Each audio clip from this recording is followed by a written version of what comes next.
Ya, sambil menunggu yang lain, saya menyapa ya. Langsung aja kita mulai karena nanti video Instagram ini akan kita upload di YouTube sekaligus.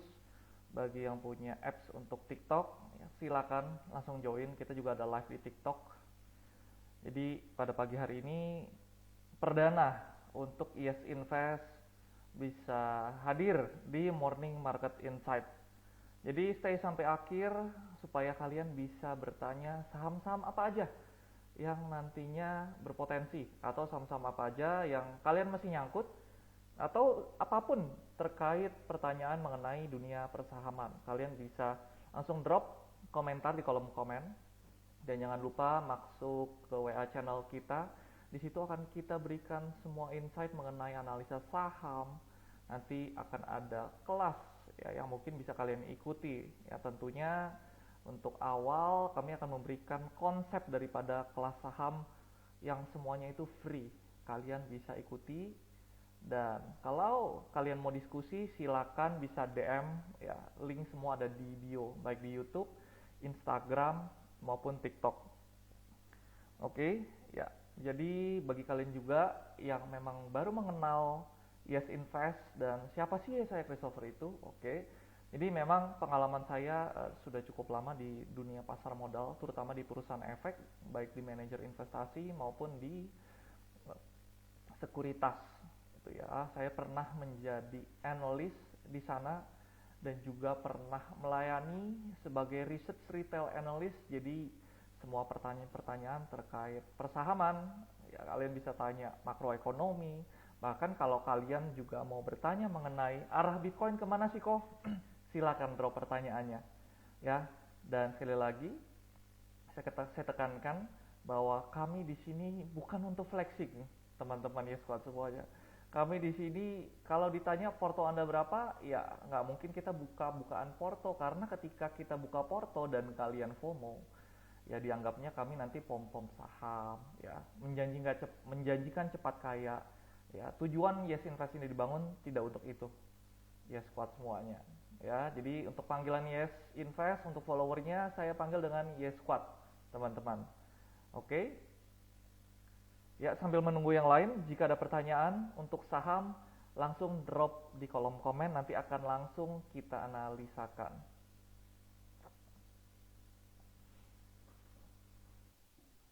Untuk sekedar informasi tambahan bahwa Yes Invest juga sudah bisa untuk memfasilitasi kalian semua membuka akun sekuritas. Jadi kalian semua kalau membuka akun sekuritas silakan klik link di bio, pilih di situ yang buka akun saham karena kalau kalian mau beli sekuritas ya ada beberapa sekuritas yang kami sediakan akan mendapatkan coaching daripada sales sekuritas itu sendiri. Dapat sales coachnya. Jadi kalau ada pertanyaan terkait, kok ini gimana? Kok ada error di aplikasinya? Kalian langsung aja ke coach daripada sekuritas tersebut. Ya. Kalau Yes Invest di sini hanya sebagai edukator aja untuk terkait dunia pasar modal. Oke? Okay? Untuk di TikTok ada berapa untuk followernya? Untuk yang join sudah ada berapa? Oke, ya nggak apa-apa. Kita mulai terlebih dahulu. Sudah ada 6 atau 8. Oke. Ya dan terus bertambah. Oke. Nggak masalah. Oke.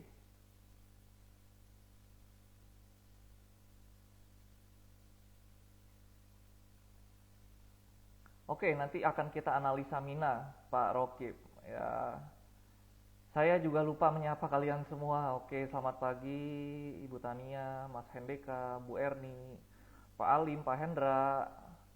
Ada juga dari apa ini? Moka, Bang Rokib. Oke, Pak Hasdi, selamat pagi semuanya. Selamat pagi Bang Rofikas. Oke.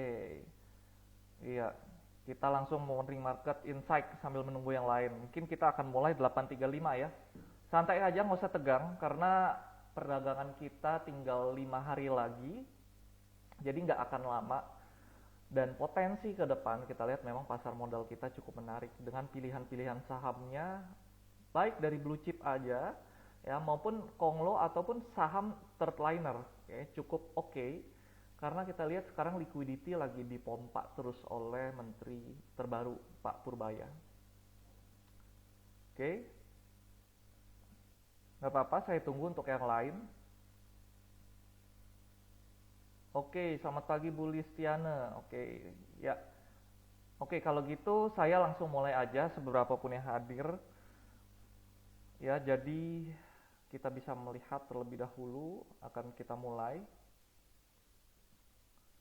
Ya, kita mulai dari bursa saham Amerika Serikat terlebih dahulu. Oke, kita lihat Dow Jones ditutup 0,38%. Ya, untuk indeks daripada Amerika Serikat. S&P 500 kita lihat di sini naik sekitar 0,88% ya. Penutupannya di 19 Desember gitu ya. Tapi kalau di sini kita melihatnya subuh gitu. Ya, squat semua.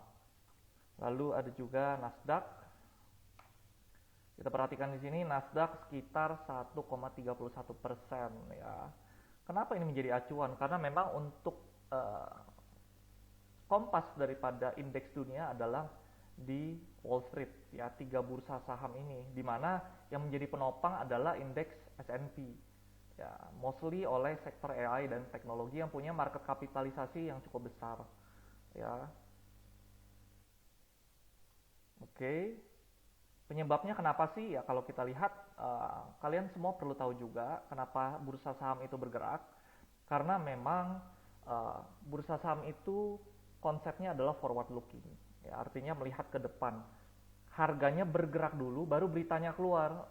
Makanya kenapa retail suka nanya, kok ketika berita keluar kita beli harganya turun. Nah, ini penyebabnya, karena market saham dimanapun berada bergerak di dalam forward looking ya. Jadi untuk indeks Amerika Serikat ini melanjutkan kenaikan karena ditopang oleh saham teknologi, khususnya sektor AI, itu yang pertama ya. Lalu yang kedua ditopang oleh melonjaknya daripada saham Oracle.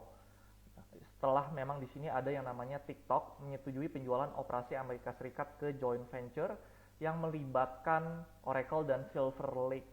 Setelah itu kita lihat ada Micron Technology yang naik 7% ya, sementara Nvidia ini menguat lebih dari 3% karena memang ada pelonggaran pembatasan penjualan chip AI ke China. Lalu kalau kita perhatikan justru sepatu-sepatu yang sering kalian pakai, Nike, sahamnya juga dijual, di mana sahamnya ini turun sekitar 11%. Ya, memang pelemahan ini karena kita tahu China adalah salah satu konsumen Nike terbesar ya. Sekarang karena adanya tarif sehingga para pembeli di sana ini mengalami yang namanya penurunan, kita lihat daya beli ya. Ada tarif perang antara Amerika Serikat dan China yang masih alot. Jadi ini ada potensi dari industri-industri yang memang kita lihat manufaktur seperti sepatu ya dan lain-lain, ini kembali ke saham teknologi. Oke, kita lanjutkan. Oke, selamat pagi Bapak atau Ibu Kumkum ini ya. Oke, selamat pagi semuanya. Oke, kalau untuk Eropa singkat aja. Untuk Eropa ini kita lihat ya, acuannya adalah stok 600 ya. Kita lihat di sini. Oke. Mungkin yang TVC kali. Oke. Oke. Kodenya SXXP ya, naik 0,36%. Ya, kenapa? Karena memang untuk sentimen positif kenaikan indeks di Eropa ini didukung oleh ekspektasi pemangkasan lanjutan oleh The Fed ya, kurang lebih selama sekitar 2 kali gitu ya. Kenapa 2 kali? Karena Bapak Ibu semua, ya squad semua bisa lihat bahwa kalau kita mau lihat potensi pemangkasan suku bunga, kita tinggal lihat ya di CME Fed Watch Tool. Oke. Ini adalah bagaimana Bapak Ibu dan Yes Squad semua bisa melihat probabilitas pemangkasan suku bunga di tahun 2026. Ya, semuanya kita bisa lihat di CME Fed Watch Tool. Kita tinggal buka cmegroup.com, kita beralih ke probabilities. Ya, bagi yang nggak bisa lihat di TikTok nggak apa-apa, bisa langsung masuk ke Instagram juga. Oke. Nah, kita tinggal lihat sekarang suku bunga acuan Amerika Serikat berkisar di 3,5 sampai 3,75. Kita lihat aja yang 2026. Ya, 2026 kelihatannya ada pemangkasan 2 kali Bapak Ibu. Ya, squad. Ya, ke 3,5 sampai ke kita lihat ke 3,0%. Kenapa suku bunga pemerintah penting? Sudah ada kontennya, cek di Instagram. Ya. Karena memang suku bunga itu acuannya erat dengan suku bunga bank perkreditan bank ataupun modal kerja. Jadi kalau suku bunga turun, yang kredit tambah banyak ya, baik yang konsumtif maupun yang produktif. Oke. Nah, jadi ini sebabnya kenapa bursa Eropa itu juga mengalami kenaikan karena ekspektasi pemangkasan suku bunga. Tadi saya katakan bahwa kalau ada potensi pemangkasan, biasanya market bergerak terlebih dahulu ya, mendahului. Dan kalau kita lihat ada potensi ya suku bunga Eropa juga ya yang memang kalau kita lihat uh, tidak akan dinaikkan lagi ya. Jadi Juni sampai Desember 2025 masih di sekitar 2%-an. Karena inflasi mereka di Eropa mulai stabil di 2% dan GDP-nya juga mulai stabil. Oke. Eropa simple aja, nggak ada kejadian yang terlalu gimana, oke. Langsung ke bursa Asia ya, kalau kita lihat ini sangat kontroversial ya squad semua. Kenapa bursa Asia terutama indeks Nikkei atau Jepang ini penting untuk kita ketahui ya, apalagi kenaikannya cukup lumayan gitu ya, masih berada di tren bullishnya begitu Bapak Ibu ya. Jadi nanti akan kita jelaskan ya beberapa konten sosial media kita, bagaimana cara membaca analisis teknikal dan lain sebagainya. Dan tidak lupa juga kita juga punya ebook. Silakan buka di link di bio, semuanya gratis, free gitu ya. Jadi kalau ada yang bilang kita jualan ebook, kita jualan apa? Enggak, kita berikan cuma-cuma di sini gratis karena supaya untuk paham daripada fondasi analisisnya. Baru ketika kalian semua udah paham, ya squad udah paham semuanya, barulah boleh menghargai guru-guru di luar sana atau termasuk saya juga yang punya ilmu dari sertifikasi atau lisensi. Ya wajar mereka buka kelas berbayar yang mahal sekali. Kenapa? Karena ilmunya didapati melalui pengalaman dan mereka ikut ujian juga ya squad ya. Jadi nggak mudah untuk menjadi seorang analis, harus bangun pagi ya, ngeliatin market Amerika. Jadi kalian jangan bilang di situ banyak yang gratisan. Lihat dulu gratisannya kayak gimana. Kalau gratisannya ya cuman buku yang bisa kita temui mungkin di Gramedia, semua juga bisa buat. Kita juga ada ebook ya squad. Oke? Jadi silakan bisa dicek semuanya untuk e-booknya, ada di link di bio Instagram, TikTok dan juga YouTube. Oke?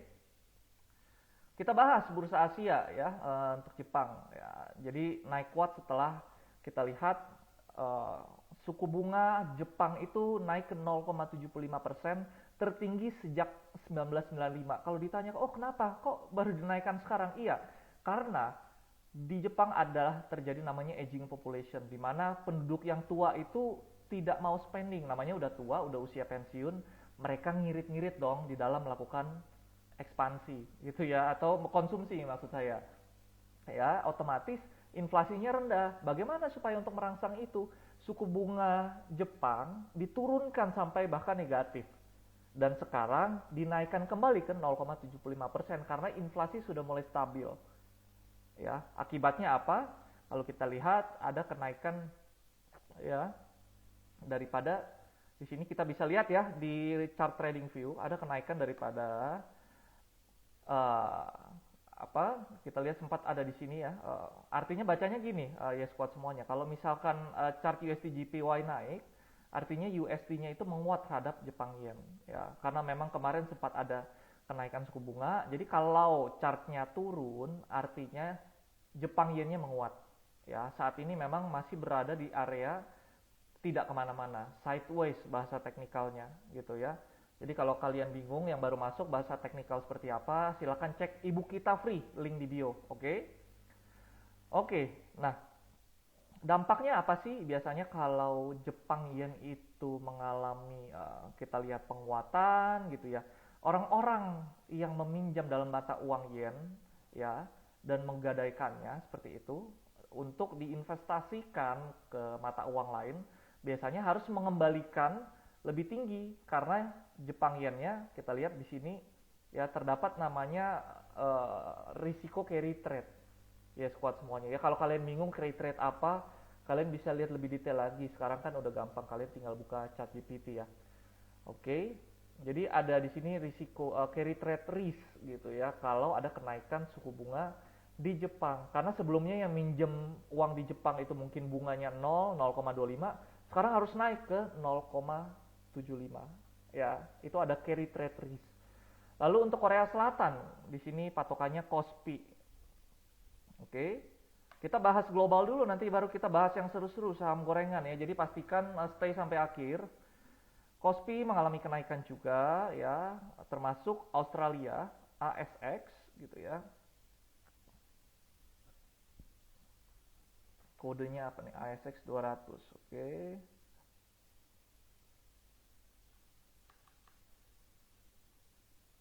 Oke, ini kodenya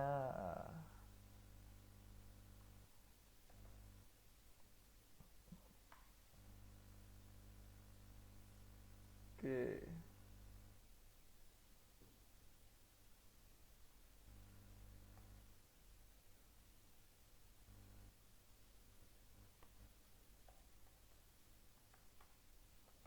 Ini saya nggak ketemu yang TVC. Sebentar. Spot index nih ya kalau ya ini benar 0,3 something gitu ya.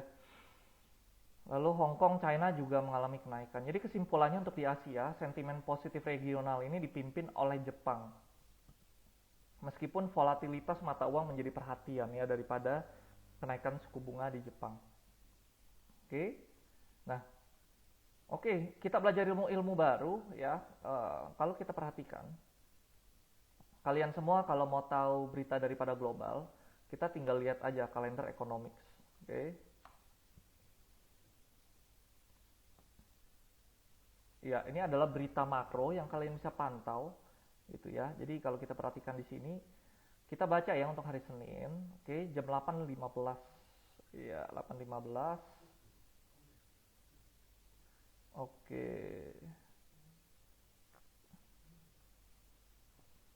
Oke, selamat pagi Bu Dewi. Mohon maaf, selamat pagi Pak Adi.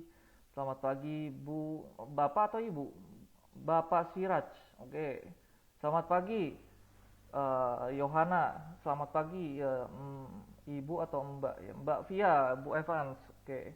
Pak Evans gitu ya. Oke. Oke. Boleh di-share ya.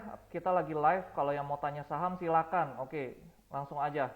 Tanya saham. Selamat pagi Pak Randa Jawa 97. Wah, ini perbatasan Gen Z sama Gen Y. Oke. Oke, mudah-mudahan di sini banyak Gen Z juga ya, karena Gen Z salah satu penggerak IHSG kita ya, saham kita. Ya, jadi kalau kalian semua mau lihat kalender economics, ada kita bisa lihat di sini untuk berita-berita daripada sisi makronya. Oke, kita bisa cek di sini ya.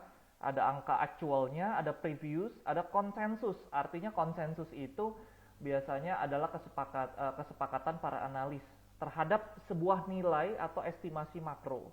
Oke. Oke. Ya, jadi kalender ekonomi Cina masih menahan suku bunga di 3 sampai 3,5% ya, karena memang Bank Sentral menilai bahwa stimulus ya untuk di China itu belum terlalu mendesak, jadi suku bunganya ditahan ya. Ini for your information aja. Lalu ini yang menarik, ada speech daripada Trump di North Carolina. Oke, jadi ada beliau mengatakan bahwa klaim inflasi udah mendingin, jadi harga itu akan turun dan membuka ekspektasi suku bunga nggak naik-naik. Ya, jadi kenaikan pengangguran di sini kita perhatikan memang dari 4,1 ke 4,6% ya, memang ini termasuk keberhasilan ya daripada pemecatan pegawai atau PNS di sana, karena sekarang Amerika Serikat dilanda oleh hutang yang sangat tinggi. Artinya ketika hutang yang tinggi ini mau nggak mau Donald Trump harus menurunkan yang namanya tingkat suku bunga melalui bank sentral, meskipun tidak ada boleh intervensi ya. Oke, karena kalau kita perhatikan lagi, mereka harus hemat-hemat juga ya. Utang Amerika sudah tinggi, beban utangnya tinggi, ya otomatis PNS di sana harus dipecat. Lalu ia juga mengatakan bahwa dosa saat ini adalah warisan daripada Joe Biden. Ya, dengan hutang Amerika Serikat di 38 triliun US dollar, itu sekitar 600 ribuan triliun, luar biasa banyak. Ya, jadi upaya perang saat ini, perang tarif menurut Donald Trump ini adalah upaya pemulihan. Oke. Jadi memang tidak bisa dipungkiri dengan Donald Trump yang sangat tegas ya, beliau melakukan yang namanya banyak kebijakan yang luar biasa.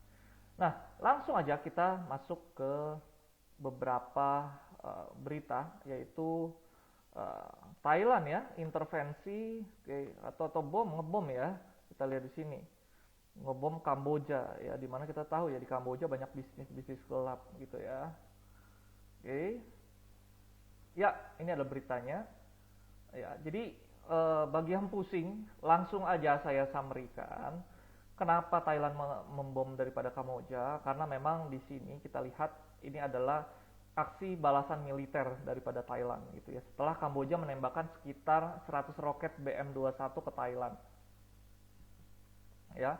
Karena memang di sini berakar dari konflik ya, sengketa perbatasan lama, klaim wilayah, sehingga banyak ya kedua negara tersebut memasang ranjau-ranjau, membuka kapal tanker dan lain sebagainya.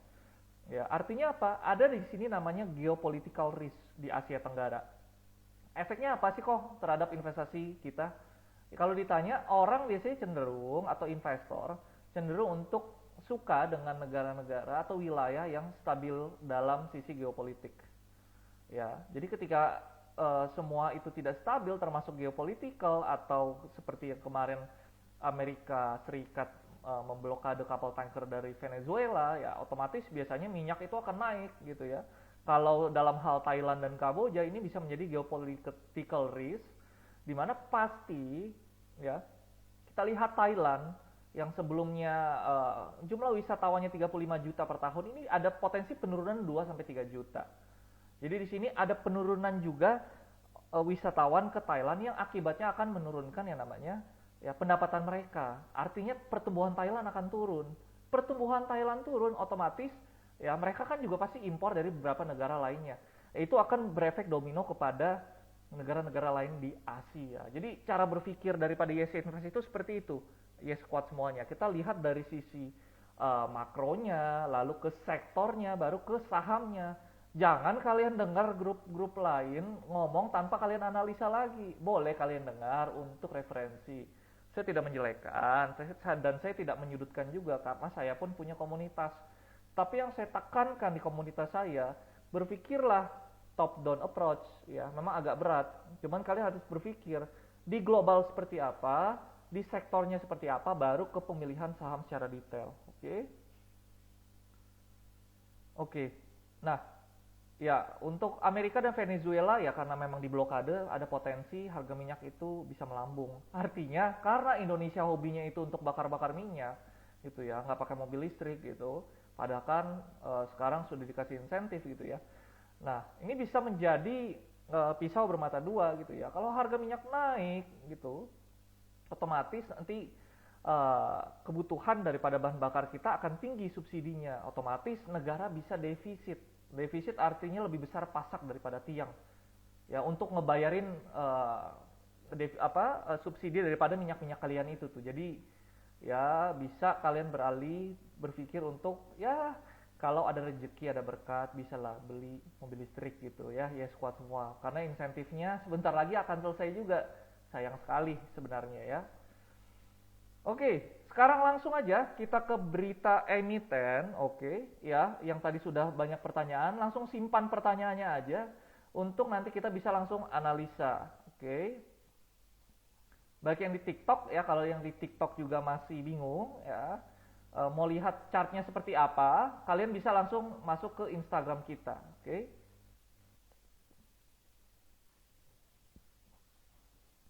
Langsung berita emiten. Oke, langsung kita lihat ke beberapa saham yang ada yang saya note. Ya, Dewa tarik pinjaman 1 triliun dari BCA. Buat apa? Ya, kalau memang ditanya seperti itu, buat apa ya? Kita tanya yuk ke perusahaannya kan gitu ya. Oke, jadi ada fasilitas kredit modal kerja 2 tahun ya. Tujuannya untuk pembelian unit alat-alat berat. Ya, kita pun tahu siapa di balik Dewa ini. Dan memang BCA pun, karena saya pun pernah bekerja di BCA, untuk pencairan kredit itu sangat sulit. Artinya apa? Artinya ketika BCA mau mencairkan kreditnya ke saham tertentu, ke perusahaan tertentu, artinya sudah harus dipastikan itu produktif, jadi nggak sembarangan, gitu ya. Nah, mari kita langsung lihat ke price action daripada Dewa. Ini saya hapus dulu ya, biar nggak terlalu susah ngelihatnya. Oke, 7 menit lagi marketnya tutup, nggak apa-apa, kita sambil analisa. Ya, Dewa, kalau ditanya saat ini, sorry, maksud saya marketnya buka, bukan tutup. Oke, Dewa saat ini masih bergerak di dalam uptrend, ya, potensi kenaikannya kita lihat di sini. Saat sekarang sih masih ada potensi penurunan ya ke 494 dan potensi kenaikannya kita ambil aja klasik resisten di sekitar area 645 ya. Secara tren masih konsisten membentuk higher high, higher low, higher high, higher low ya. Masih cukup uptrend dan masih harga bergerak di atas MA20. Oke. Langsung kita lihat ke Bumi. Bumi akuisisi tambang Jubile, begini rekomendasi sahamnya. Hati-hati ya, begini rekomendasi sahamnya itu kadang-kadang udah naik duluan baru dikasih rekomendasinya. Ya, jadi pada intinya kalau kita lihat di sini ya untuk Bumi sendiri memang ada target ya untuk Jubile Metals ini produksi 9,98 ribu ons emas pada 2026 ya. Dan juga untuk Wolfram sendiri ya akan memproduksi sekitar 9.334 ton tembaga. Ya, ini semuanya ini melengkapi daripada variasi bisnis pertambangan Bumi ini sendiri. Nah, langsung aja, saya tahu kalian semua suka langsung lihat ke chart. Oke. Atau kalian nanti kalau ada ide, Bang atau Ko, bahas aja langsung chart dari pagi. Boleh ya, kita semua akan ikut request daripada kalian. Ya, karena kita di sini memang untuk mengedukasi dan memberikan analisis yang mudah-mudahan bisa membantu. Sekali lagi disclaimer on, analisis daripada chart ini ya bukan rekomendasi jual beli. Kita ini memberikan hanya sifatnya edukatif aja. Oke. Bumi, kalaupun turun potensinya ke area MA20 di sekitar 292. Potensi kenaikan ya kita sudah memberikan analisis, saya sudah memberikan konten, kalian bisa cek ya, sempat viral juga itu. Oke. Kenaikannya masih cukup panjang gitu ya. Kalau dari weekly time frame-nya kita lihat di sini. Kita bisa pakai Fibonacci external retracement. Oke. Di area ini kita aktifkan dulu untuk 2618 dan 1618-nya. Kalau dari 2618 sebenarnya sudah kena, wajar dia dalam weekly time frame-nya dia turun. Ya, untuk kenaikan selanjutnya lagi kita masih belum bisa lihat karena secara harga akan terkonsolidasi gitu ya. Oke, jadi kita ini belum bisa lihat nih ya arahnya secara jangka panjang kemana gitu ya, karena kalau kita perhatikan ya kalau kita mau tahu sih kita tinggal lihat aja sebelumnya itu pernah di harga berapa ya dari klasik resisten. Nah yang nggak tahu klasik resisten itu apa, langsung aja cek link di bio, kita ada free ebook ya, di situ bisa dibuka, ada mengenai analisis teknikal dan lain-lain termasuk bandarmologi dan juga fundamental ya. Di sini untuk Bumi sendiri ya ada potensi mengejar ke area 394 di resisten secara mingguan. Udah kena. Mohon maaf. Kalau gitu saya ambil yang lebih tinggi lagi ya. Oke, resistennya untuk Bumi ada di sekitar 462 ya. Jadi target selanjutnya kalau 394 mampu ditembus akan potensi naik ke 462. Oke, itu dulu. Dengan catatan apa? Dengan catatan ya. Di sini ada area namanya unfill order gitu ya. Jadi atau ya UFO bilang ya, unfill order artinya di sini ada imbalance ya. Bisa aja terjadi koreksi lagi baru nanti kembali naik ya. Time horizonnya panjang karena proyeknya juga panjang untuk Bumi. Oke. Kalau ada pertanyaan langsung drop di kolom komentar, langsung kita analisakan. Oke, saya akan baca. Oke. Bumi. Oke, saya hapus terlebih dahulu. Ya, Inet geber right issue, ini yang disukai sama banyak retail nih ya, geber right issue. ekspansi besar dimulai. Oke. Jadi memang aksi korporasi ini langkah fundamental perusahaan untuk mempercepat pembangunan infrastruktur digital. Oke. Nah, biasanya kalau ada right issue itu cukup menarik ya, karena likuiditas bertambah. Kita langsung lihat aja ke chart. Oke, nah memang cukup mengerikan ini. Ini kalau nggak salah FCA ya, Inet ya. Kalau nggak salah ya, Inet ya. Saya belum sempat buka, mungkin kita bisa lihat di sini. Oke, kita buka Stockbit. Oke, oke, connectionnya lagi error, nggak masalah. Saya belum cek sih ini, kalau nggak salah kalau chartnya begini FCA ya. Oke, ya potensi kalau Inet sih kalau kita lihat di sini akan turun ke 700 gitu ya. Kalau breakdown 700, goodbye my love. Ya squad semua ya, karena ini MA20 cukup oke untuk menjadi support penting ya. Kalau kalian mau ganti menjadi MA90, dipersilakan, mungkin turunnya akan lebih dalam gitu ya ke sini. Tapi penurunannya aja kalau ke MA90 sekitar 30-an%. Oke. Nah, CBRE ya, pendapatan tumbuh ditopang oleh kontrak baru ya. CBRE kita lihat di sini. CBRE masih ada potensi turun ke area 1005 ya. Kalaupun naiknya itu paling ke area sekitar 1250. Oke. Selamat pagi Pak Brilian, selamat pagi Pak Aldo, selamat pagi Bu Dewi. Saham apa yang bisa dipantau? Oke, saham yang bisa dipantau nanti kita lihat Bu Dewi, kita lihat ya sama-sama. Oke. Nah, composite IHSG belum kita bahas, mohon maaf. Jadi IHSG ini saat ini memang ya potensinya sih ada peluang dia ya peluangnya sih bergerak di situ-situ aja. Tapi kalau kita perhatikan penutupan kemarin kan di 0,1 gitu ya. Kalau kita lihat IHSG dari awal tahun itu sudah mengalami kenaikan sekitar 20%-an gitu ya. Awal tahun Januari di area di area ini gitu ya. Oke. Ya, hampir 20%-an gitu ya, 20%-an kurang lebih. Jadi targetnya akan seperti apa? Ya kalau kita perhatikan di sini ya cukup hati-hati, bisa aja ini lanjut naik ya sampai Januari effect. Karena secara nggak sadar ini sudah terjadi window dressing. Oke. Jadi silakan dianalisis ulang saham-sahamnya yang kira-kira masih diskon gitu ya. Tahu saham diskon dari mana? Ya kalau belajar analisis teknikal lihat di area support. Kalau fundamental bisa memakai rasio sederhana seperti price to earning dan PBV. Bang Rokib, Mina kok lagi FCA Mina. Oke, kita analisis langsung. Langsung ya, sekarang kita masuk ke Q&A. Oke, Q&A. Nah, Mina, kita perhatikan kalau untuk saham-saham daripada FCA biasanya itu akan naik atau turun kurang lebih sekitar 10%-an. Ya. Dan untuk Mina ini sendiri ada potensi dia turun ke area sekitar 330 di MA20-nya. Ya. Jadi kalau kalian mau ngebet ya bisa pasang di harga auto rejection bawah.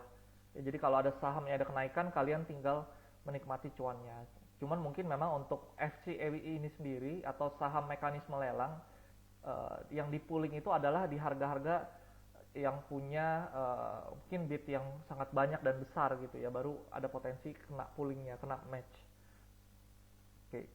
Oke, selamat pagi Pak Vindi. Oke, ya buat yes squad semua, kalau ada pertanyaan yang di TikTok juga silakan ya.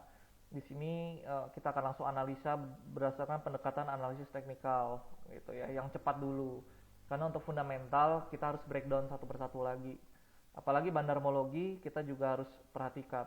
Oke, saya baru ingat ada yang bertanya untuk saham Superbank gitu ya.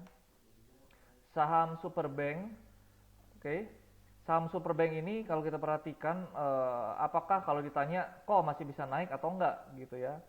Kalau ditanya, ya kita tinggal lihat aja secara bandarmologi. Oke, ini stock bitnya masih error. Oke. Nah, Superbank, ya kalau ditanya gimana kok untuk Superbank, ya menarik. Kemarin kita lihat untuk broker underwriternya yang menjaminkan efeknya itu belum keluar, ya squad semua. Kita lihat dari bandar detektor aja. Ya, dari tanggal 17 sampai 19, oke. 17 sampai 19. Ya, mohon maaf.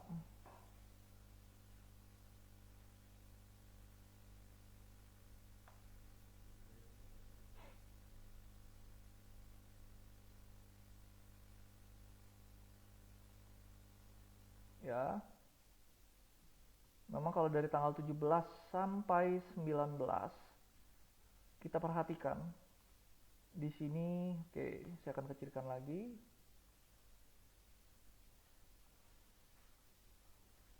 Ya, ini terjadi big akumulasi gitu ya. Kenapa? Ya, kita perhatikan ya memang LG sebagai underwriter ada ya. LG underwriter ya.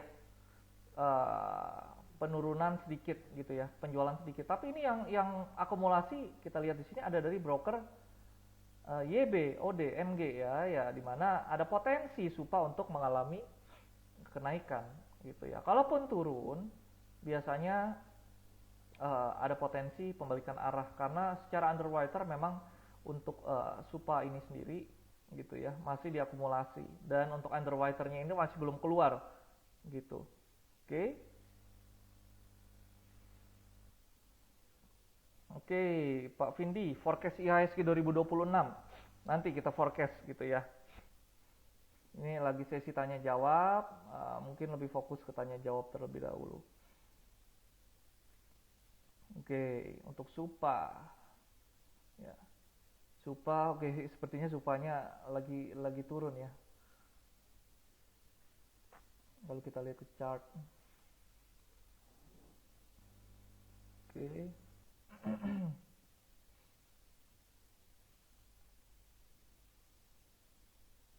Oke. BRMS gimana kok? Oke, BRMS kita lihat.